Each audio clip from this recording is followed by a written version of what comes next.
Hey there. Hey, can you hear me?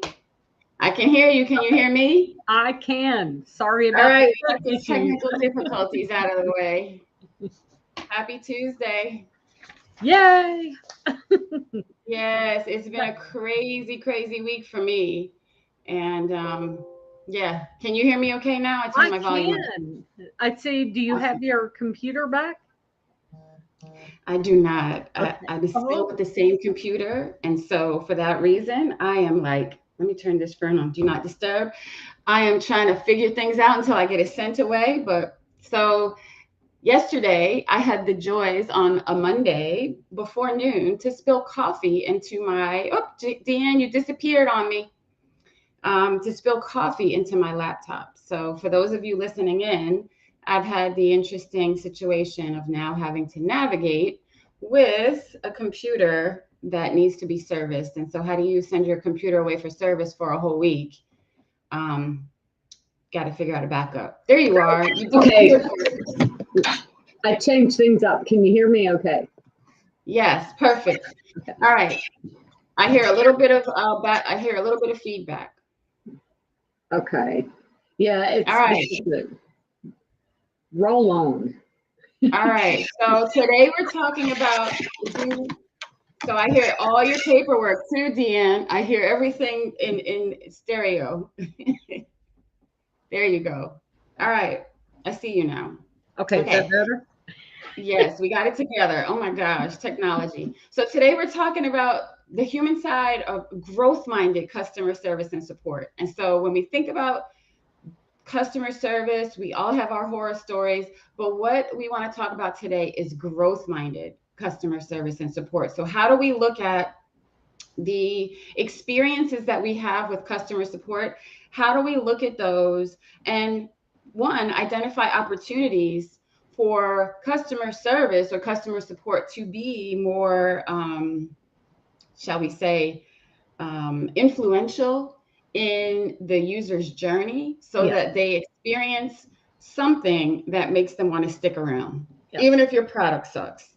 Customer service was so great, they want to stick around. So you look like you want to jump in. Go ahead, Dean. What do you have to Oh, no, say? I'm disagreeing with you. I think customer service is, I know there's a lot of appreciation in some companies for customer service, but I think they're often overlooked when you actually start, when you go back to that mapping, that journey, the customer journey, Mhm. even the buying stages, there's that post purchase support. And it impacts a lot from, I mean, you think about people's impressions, their brand loyalty. So I Yes. totally, and I also think they can be a UXers or user researchers best friend, even in terms of, when you're trying to understand pain points and things of that nature. But definitely from a user perspective, we I've had experiences myself. I know you have. You talked recently Hmm. about a negative one. I've had really positive ones where I got over Hmm. it wasn't the perfect experience. The product might Hmm. not have been perfect, but the support left a lasting impression. So Yes. And I can tell you, I was working on a project recently, and in conducting qualitative interviews with people who were outside of an organization, but at times had to. So they were salespeople outside of the organization in question, and part of their role required them to call into the support organization to get clarification, to understand the product, that sort of thing. And one of the things that 100% of the people I interviewed, and I had interviews with about 12 people, 100% of them mentioned that the support that they received from this organization was so top notch that they wished the other companies that they work with had that same sort of same experience. And so experience. when you think about that, that's huge because they talked about their kind of touch points with the company and what worked, what didn't work, but every single one of them said they have top-notch customer support, and because of that, I wish that all of my other clients had the same. Yep. Yep. That's really that's cool. You know what I mean? That's like a really um, good thing to hang your hat on, because I feel like a lot of organizations neglect that part of the journey and the investment in that part of the organization. I absolutely agree. And you think about if your customer supports your partner and they really become that partner with the client, it it goes back to not only the empathy, and on the other end they feel like someone's connecting with them and cares about what's happening, but then if Mhm. they're properly trained and they're really involved in a lot of the activities of product management, they're also better prepared when they get on that phone. They can take maybe a very frustrating Mhm. experience or difficult to use feature, and make it not seem so much Yes. because of their training. And if you have them trained correctly, being on top of features coming out, how they're used, Yes. not kind of throwing it at them at the last minute where they're struggling maybe along with the customer to figure out troubleshooting. I just think it's when you start mapping and when you start looking at that workflow, don't stop Mhm. at the end of the product. All through it, think Mhm. of support, both customer service support in the app, but specifically talking about the human side of it. That's right. The human side. Keep Um, going to the end of that journey so that you can yeah, proactively. and you want it to kind of be a continuous loop Yeah, of kind of feedback, improvement, and the experience is positive. I can recall a project where an organization, a client organization, was in a position where they wanted to look at improving their baseline metrics around the time to resolution for customer service calls. So they wanted to get yeah, to a place where calls could be resolved in 30 minutes or less, which to me, um, of course, your call into customer support should be less than 30 minutes. But in most cases, you go through multiple people, different systems that they're looking into, and they'll always say, "Give me 1 second, my system is doing whatever." So, what I learned in doing this project was first setting that baseline was important. So, set that metric for what success looks like, which was yes, really critical. And in the process of conducting interviews of their customer service representatives and people who had received customer support, what was found was too many systems, and they were using too many old legacy technologies, different data in multiple systems. So, what's the source of truth? And so, in that, they wanted to go through the exercise of figuring out what are the pieces or key data points we need from each of these systems, if at all, and how do we build our own solution, one system that's the source of truth, that gives you accurate information, yeah, and that can help to resolve issues in 30 minutes or less. So, there's your three metrics. Okay. You got one source, it's accurate, it's not timing out with different timeout, stages, and you have to relog in and that sort of thing. So it was a really good exercise in stepping back from product user experience per yes, se, even though there was a product that was the outcome of that work.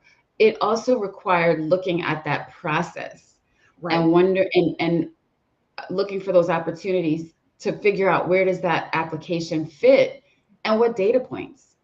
So that, I mean, I think back to that project, and I really think there was a lot of opportunity that other companies have if they would just invest that time and money in something like that. Yeah, and I think metrics is a good point. If you're proactively thinking about it, you should have metrics to understand your success. Obviously, you have metrics, time on the call. Also, those Mhm. post interactive surveys. That we often get. Hey, stay on the line. And fill out this Mhm. survey. Don't ignore those things. As they're coming through. So I totally agree.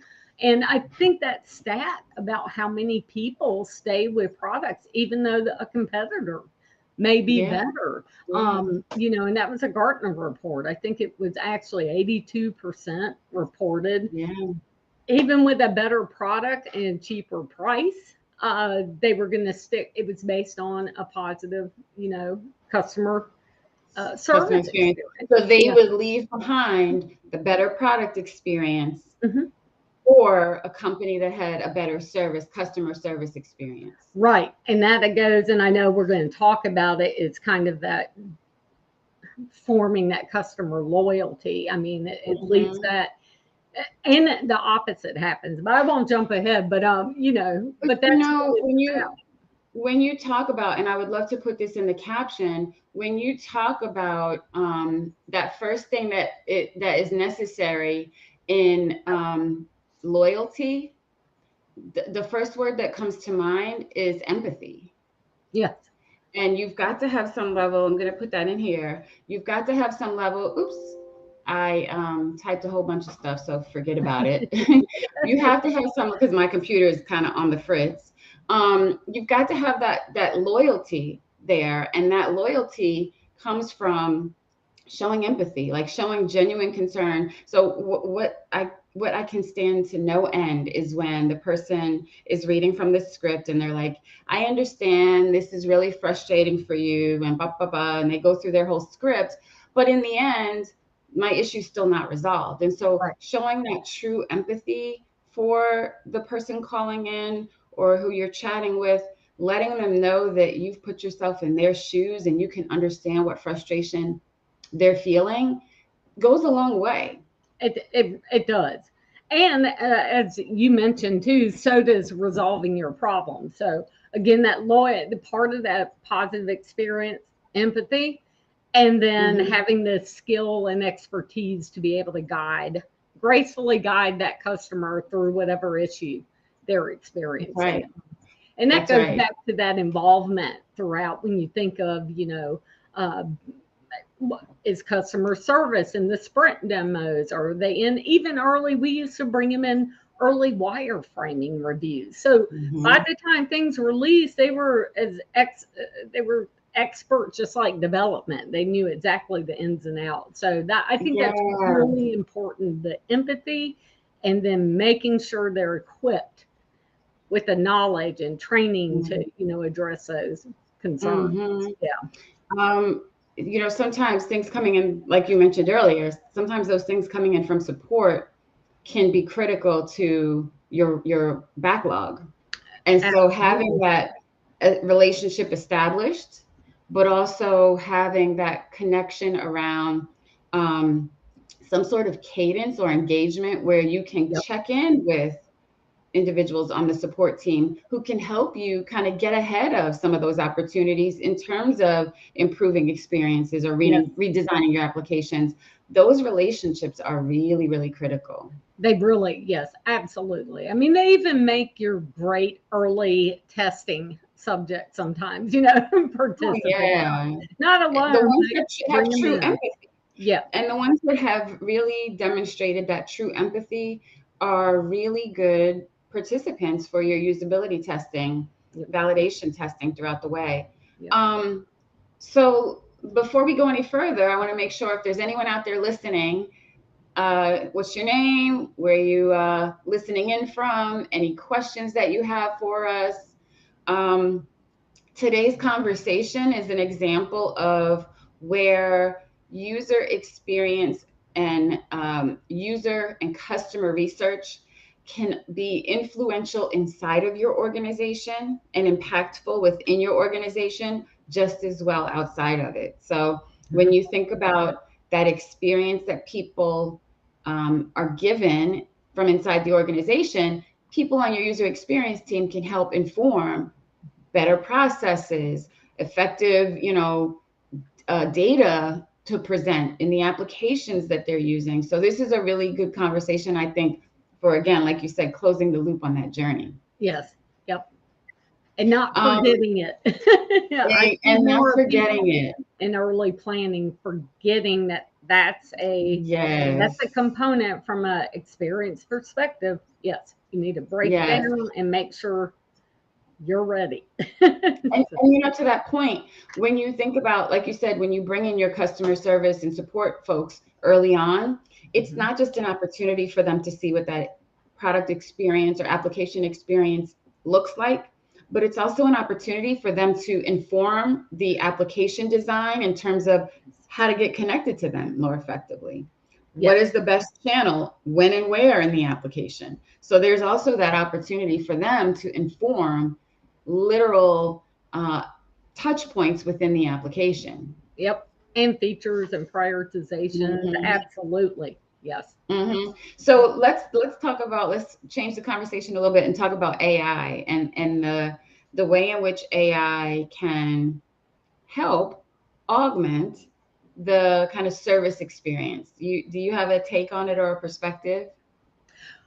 Well, I mean, I think it can be left that today they're already kind of, when they're trying to Mhm. troubleshoot or deal with a user issue, they're already kind of dipping into different, resources they have, different records they have, Mhm. that sort of thing. So I think, yes, I think AI, just like it's so useful for other things, when you want to scrub Mhm. a database and maybe come up with suggestions.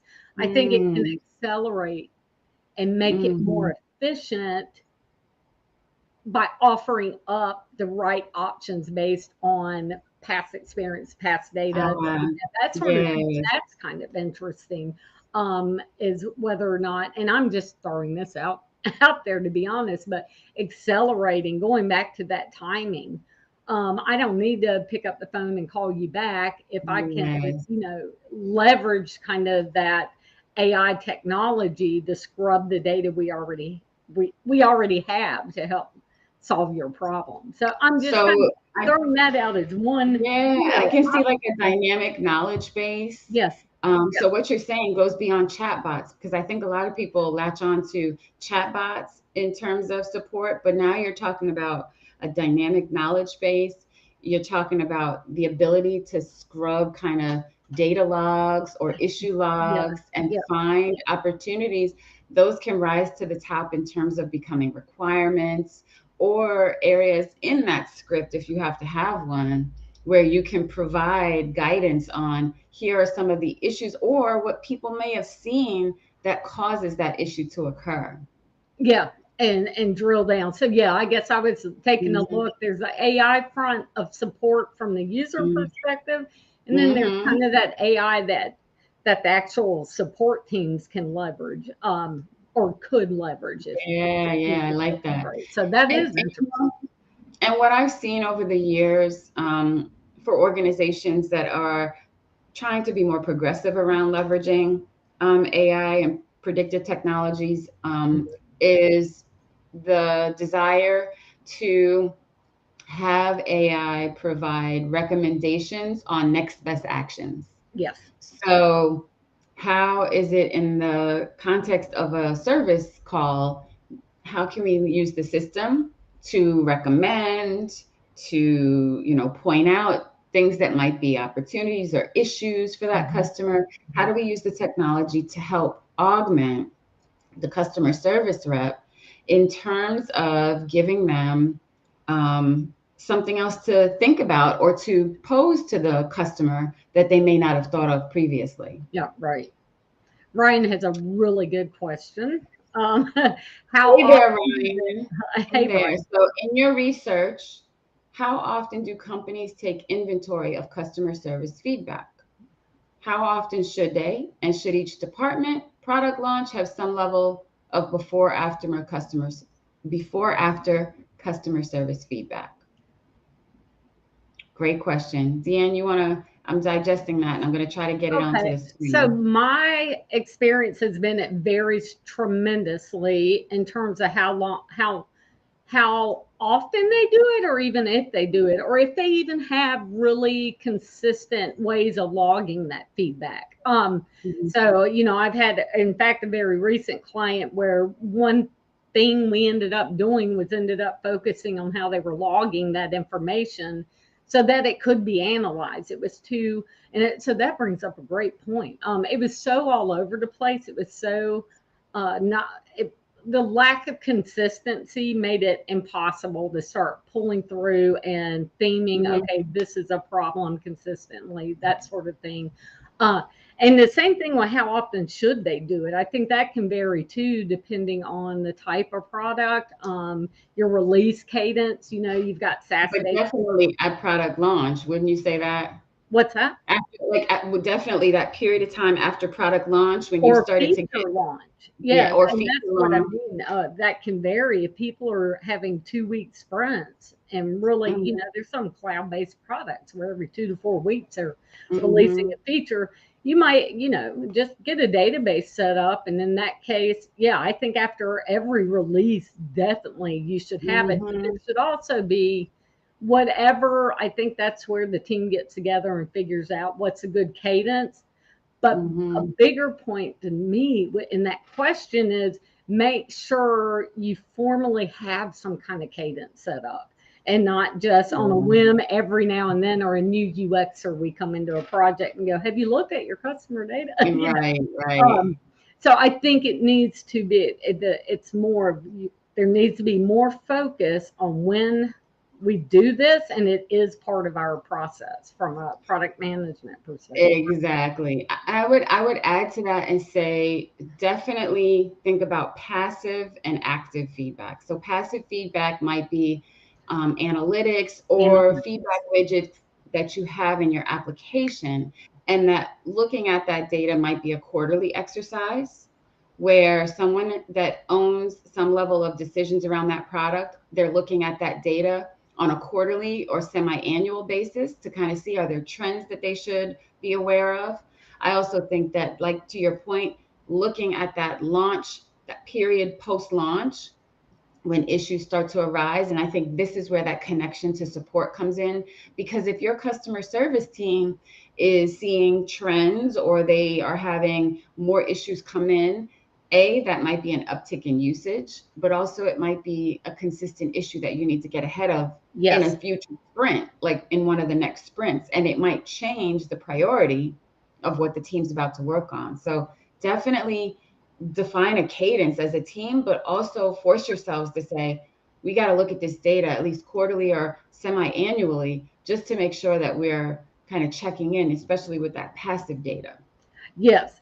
So when you think about the other data you're collecting, whether it be via usability testing and Hmm. the in-app metrics that you're looking at, yeah, I think part of that triangulation and synthesis has got to have what customer Yes. support is saying. So I feel like, did we answer you, Ryan? Maybe not, because I do think it varies. But I think the important point is you've got to make a conscious effort on a regular Hmm. basis, depending on Hmm. your product, um, to do that. Hmm. And I've seen And, people not do it. and then the key is also when you're doing planning, roadmap planning exercises or roadmap input exercises and definition exercises, that data coming out of support should be a part of what you triangulate Oh, in deciding what's on that roadmap. prioritization, even going, the next level beyond the roadmap. Mhm. So you've got that scoped out. You're constantly grooming the backlog. That actually, in that case, when it is software like that, that might be a good time to do it. If you're trying to Mhm. prioritize things, that should be done based on the data. So, yeah, Yeah. definitely Mhm. Yeah. lots of opportunities there. Yeah. Thank you for your question, Ryan. Yeah.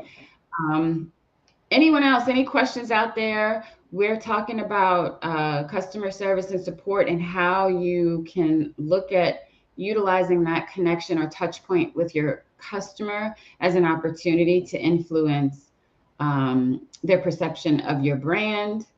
How do you grow revenue? Even though issues exist and people have to call into or connect with support, how do you still make that an opportunity or capitalize off of that opportunity to delight your customer? Yes.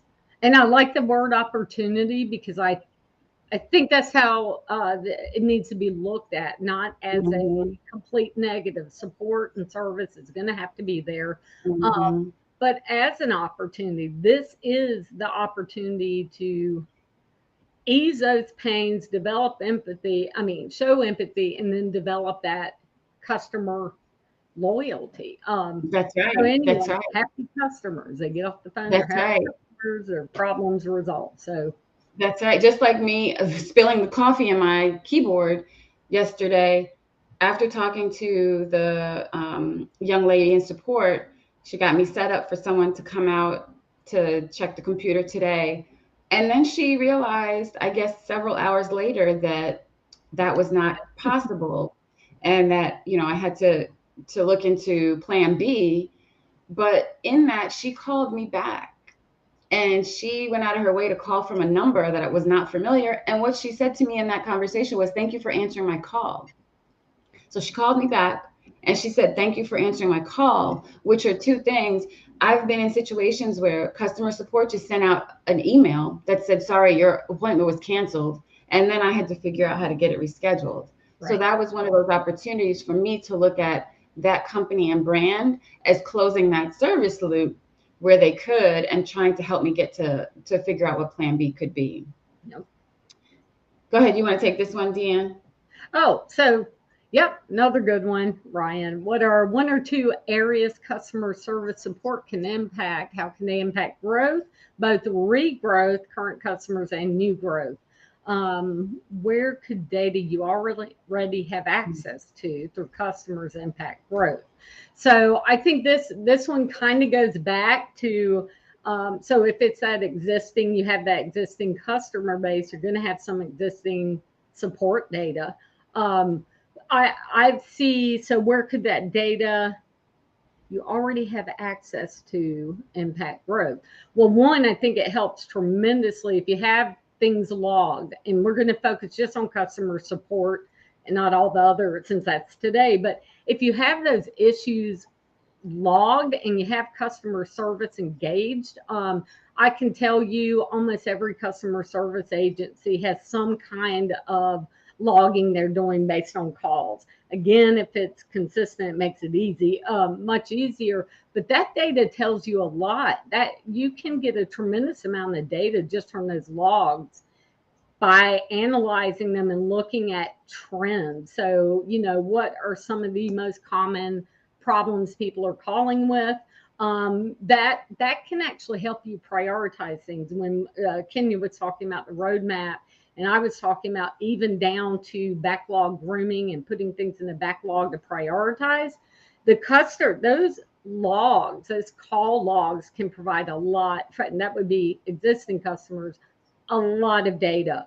But where can they impact that growth? So not looking at the data points, but impacting it back to what we said with the empathy, having the empathy and the training to be able to overcome whatever pain point the customer's experiencing. It that I won't say regrowth, but retaining customers, Mm-hmm. or other products, or even upsells. I've seen people be able to Mm-hmm. do upsells of products and calls, but it's definitely the retention versus losing them. Mm-hmm. New growth. How can customer service impact that? If you don't, this one I Absolutely. think I'll take comes that down one. to NPS, because you have detractors and you have promoters. Mm-hmm.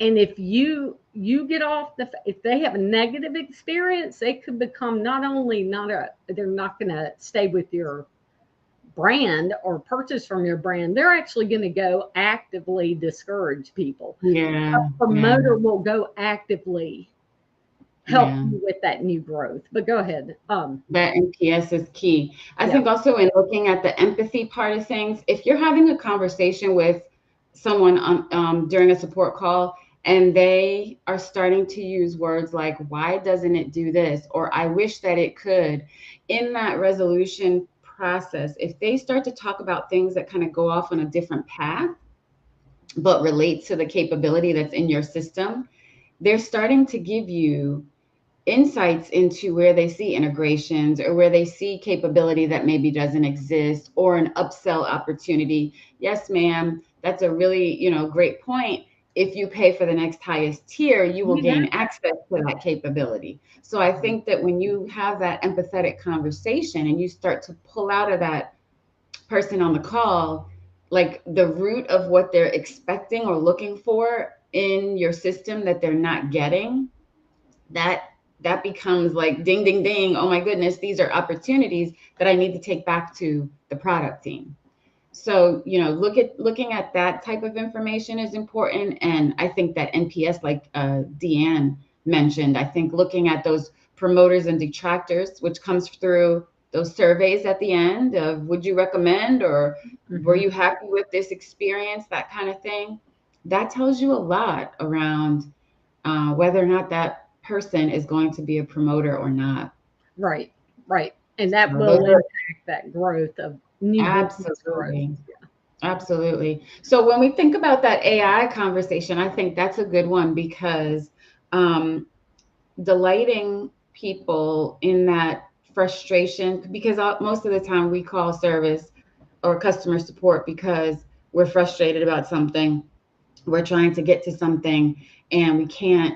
And so I feel like that a component of being able to provide um, a recommendation or to give them information that goes beyond their call or what they expect is really um, what delights your customer. Um, Janine has a question, or we have a question from Ryan first that says, "Do you have a good example of a company you've helped realize growth based off of a better understanding of their customer service data?" Um, the first one that come, go ahead, Deanna. I see No, go you. ahead. I get No, go no. ahead. Go, I go. I think the best one, there was some lean experimentation as well, but in the end was that back to that it was that practice management full blown solution where we were very convinced that we needed to manage documents and contacts and all that good stuff, and we did. But we actually, based on the lean testing and then gathering all of what people were, so we had a beta program going on, and we had support reaching out to these people and what they were, or they were reaching out to support. We had a lot of that, but we quickly found one of the biggest hiccups related to billing. And billing was actually not even really, it was lightly on the radar, but not top priority. That was quickly switched, largely based on those lost calls with support. Mm, But we were able to use that data and found, I think we had like 70% of the cancellations and losses to this mm, subscription were based on not having X features. So we had that data from support. And mhm, I know I've used this one a lot, but we've changed it up, that roadmap, honed in on mhm, that billing, and we saw a huge, I think we actually ended up seeing a 50%, around 50% decrease in cancellations, but we mhm, also saw a pretty significant, I don't have that number, but a significant bump in growth for new subscriptions. And that was largely based on those lost calls with customer support. mm, But go ahead, Kimmy. I know you mhm. might have had. No, I was going to say, I remember or recall a project where we were working with an organization that did that configured the software that talked to the point of sales technology. So if you're at a register in a brick and mortar store and you're paying by your debit card or your credit card, that machine then talked to a service that would collect the money. And so anytime, say for example, you go to Bed Bath and Beyond and they have a sale on candles. So every time those different promotions are created, the company that we worked with had to go into their system, pull a few levers, and make sure that those deductions or those discounts occurred when you were at the register and when you paid. And so, what they realized in this scenario was that those retailers that they were working with were very frustrated. So, the retailers that had the brick and mortar stores were their customer, not you and I that make the purchase. And so, what they recognized was those brick and mortar businesses were calling into support with frustrations around discounts not taking place like they should. And so they recognized that the manual way in which they were going through the process of scoping out the discount changes, what that meant to the system. So they did things very manually.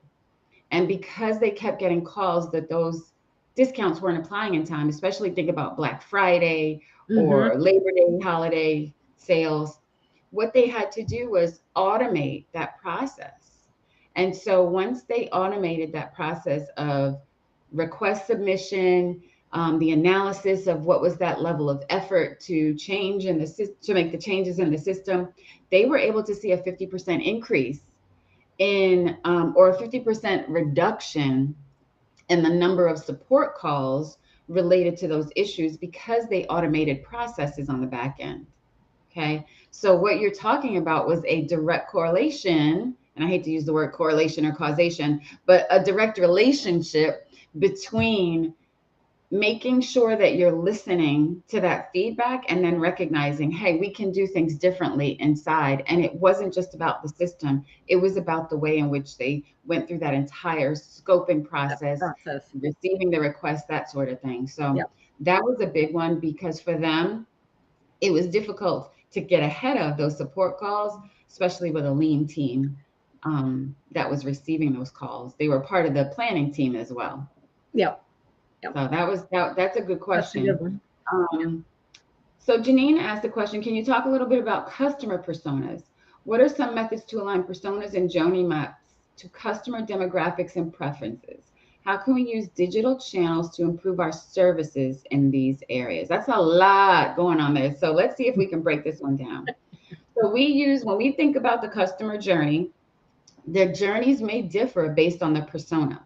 Okay. And so when you think about your various personas and their respective journeys, these demographics and preferences might lead to different ways you service them during a customer support situation. So, for example, I may be more technically proficient working on my phone. I don't want to have to call in to support. I want to be able to chat on my phone. Whereas I might have someone else, or there might be someone else who's more inclined to work at a desktop computer that wants to call into support. So their journey is going to differ in terms of their expectation around that service and support experience and engagement. And so you've got to make sure you understand those personas first and then their respective journeys to understand how to define support for them. That was a good answer. Um, Oh, I was no, going to say, do you have anything to add? that was a good one. And also, Janine, when you think of personas as it relates to, our topic with customer service, even those calling in, so those touch points, they got to be ready. But to your point, Kenya, for that techie person who doesn't want their Mhm. hand held every step of the way for what should be a 3-minute call is a 20-minute call. And then Mhm. my mom who might call in, and you better just you buckle Yes. up, it's going to be a while, but you need, as a customer support person, you need to understand which persona you're dealing with, in Mhm. order not to frustrate them further, on that call. So I think Mhm. that's an important one too, maybe how you deal with it. And that's going to come down to their training, and even back to the depth of understanding of the system. If they have, yeah, a user they need to screen through with it, because that persona is your techie coming in versus my mother, who you better know the system from each button click, because you're going to have to walk her through it. I think those have Mhm. become really important for, again, resolving that issue and that person getting off the phone and feeling like, okay, I'm sticking with you guys. Yes, and in that, what you made me think about was the tier levels that exist in a lot of customer support organizations. So you start at tier one, you move on to tier two, tier three, depending on the complexity of your situation. And in a previous project, we analyzed those different tiers and what each could handle. And what we recognized was there were some issues. So someone that's more technically proficient, but that needs to call in, for example, Yes. doesn't need to even talk to anyone at tier one in the tier one level, because that tier one level support is not equipped to address or even discuss and understand those types of issues. So Yes. what we did was, through that analysis, of their tiers and the personas and journeys of different, whether technically proficient or not, we were able to say, here are some changes to your automated, the voice response system that allow you to ask the right questions. And if people can answer those questions effectively, they would then jump to tier two. So what you saw was a reduction in support call time Yes. because that person is not having to be transferred from tier one to tier two, which then meant a reduction in cost and time, Yep. but also improvements in satisfaction. Yes. And so from that, the individuals calling into support saw more, they were more pleased with the experience because they were able to jump to someone who was equipped to handle their issue. And so I don't have a number to quantify that experience, but I do remember we were able to see a reduction in time and cost by jumping folks to tier two or three based on their issue. Yep. Do we have we have about 5 minutes left, 4 minutes left. Do we have anyone else on? Any other questions from those of you that are on listening in?